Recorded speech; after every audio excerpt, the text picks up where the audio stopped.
Ši laboratorija tai yra daugiau kaip praktikos vieta ir mūsų vienintelis tikslas yra, kad iš tikrųjų tie, kurie turi minčių, kad jie ateitų.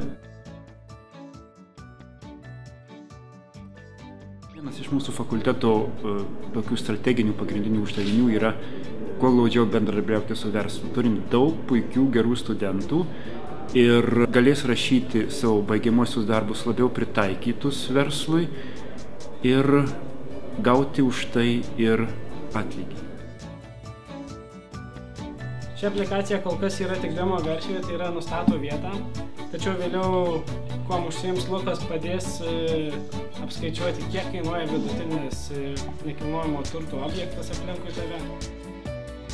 Lietuviai per pastarosius porą metų nuskynė Ratro dizaino apdovanojimus ir laimėjusi aplikaciją geriausia pasaulyje 2012. Visi šitie laimėjimai jie turėtų irgi paskatinti tą jaunąją kartą nesėdėti ir pastoviai ne tik tai galvoti, ką padarysiu, bet imtis praktinių dalykų ir padaryti. Tam ta laboratorija yra skirta. Yra nemažai aplikacijų sukurtų studentų jau dabar gyvų ir naudojam.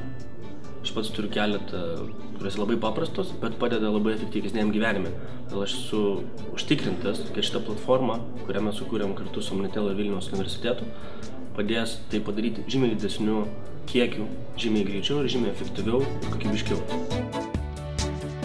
Mūsų tikslas šioje laboratorijoje sukurti bent 10 globalių mastų kokybiškiausių aplikacijų, kurias atsisiųstų minimum 1 milijonas klientų.